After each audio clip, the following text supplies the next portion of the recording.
नमस्कार। चलिए आज भारतीय हॉकी के एक ऐसे सितारे की कहानी जानते हैं जिनका नाम आज भी जुनून, संघर्ष और जीत की जिद का दूसरा नाम बन चुका है। वो है धनराज पिल्लै।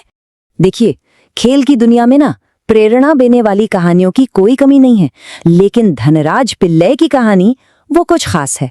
ये सिर्फ एक बेहतरीन खिलाड़ी की कहानी नहीं है, बल्कि ये एक ऐसे योद्धा की दास्तां है जिसने गरीबी और मुश्किल हालातों को मात देकर अपनी किस्मत खुद लिखी। ये जो लाइनें हैं ना, ये उनके उतार चढ़ाव भरे सफर को एकदम सही बयां करती हैं।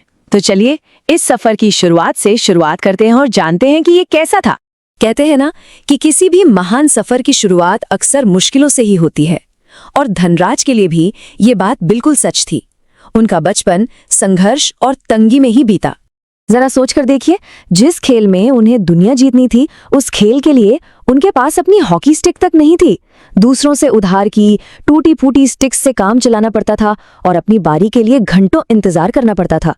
ये सब जानकर उनकी कामयाबी और भी बड़ी लगती है ना? धनराज के ये शब्द ये उस वक्त की सच्चाई को दिखाते हैं। इससे पता चलता है कि उनके लिए दांव पर क्या लगा था। हॉकी उनके लिए सिर्फ एक खेल नहीं था, ये गरीबी की जंजीरों को तोड़ने का उनका एकमात्र जरिया था। लेकिन किस्मत ने उनके लिए कुछ और ही सोच रखा था।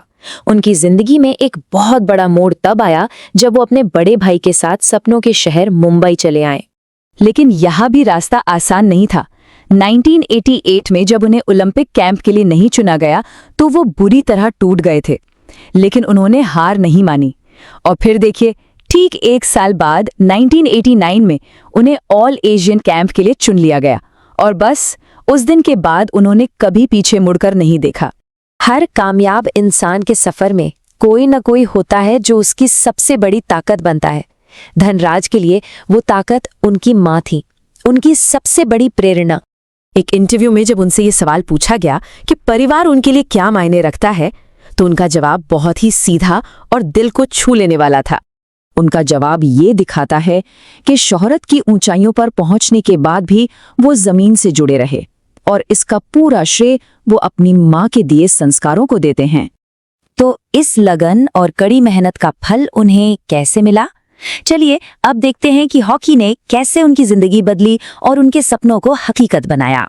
मुंबई में उनके शुरुआती दिन बिल्कुल आम थे। रोजाना लाखों लोगों की तरह वो भी मुंबई की लोकल ट्रेनों की भीड़ में धक्के खाते हुए सफर करते थे। साल 1994 ये साल उनकी जिंदगी में एक बहुत बड़ा मील का पत्थर साबित हुआ। सोचिए, जिस लड़के के पास कभी अपनी हॉकी स्टिक नहीं थी, उसी लड़के ने अपनी मेहनत की कमाई से मुंबई जैसे शहर में अपना घर खरीदा। ये एक बहुत बड़ा सपना था जो हॉकी ने सच कर दिखाया था। और सपनों का ये सिलसिला यहीं खत्म नहीं हुआ। साल 2000 में उन्होंने अपना एक और सपना पूरा किया। उन्होंने अपनी पहली कार खरीदी, एक सेकंड हैंड अर्माडा। ये कोई तोहफा नहीं था, बल्कि उनकी अपनी कमाई का सबूत था। ये छोटी छोटी चीजें ही उनके लंबे संघर्ष की बहुत बड़ी जीत थीं। मैदान पर तो वो स्टार थे ही, लेकिन धनराज अपने खास व्यक्तित्व के लिए भी जाने जाते थे। तो चलिए अब उनके इस पहलू और उनकी विरासत पर एक नजर डालते हैं। धनराज को अक्सर उनके तुनुक मिजाज यानी गुस्सैल स्वभाव के लिए जाना जाता था। वो खुद भी मानते हैं कि ये गुस्सा उनके मुश्किल बचपन और असुरक्षा की भावना से जुड़ा था। लेकिन मैदान पर आक्रामक दिखने वाले धनराज असल में एक बहुत ही भावुक इंसान है। वो कहते हैं कि वो गुस्सा जरूर करते हैं, पर मन में किसी के लिए कुछ नहीं रखते और अपने परिवार और दोस्तों को बहुत चाहते हैं। आखिर में जब उनसे एक सेलिब्रिटी होने के एहसास के बारे में पूछा गया, तो उनका जवाब उनकी सादगी को दिखाता है। वो अपनी सारी सफलता और सम्मान का श्रेय सिर्फ और सिर्फ अपने प्यारे खेल हॉकी को देते हैं। धनराज की ये अविश्वसनीय यात्रा हमें ये सोचने पर मजबूर करती है कि सच्ची सफलता शायद सिर्फ मंजिल पाने में नहीं है, बल्कि मंजिल तक पहुंचकर भी अपनी जड़ों को याद रखने में है।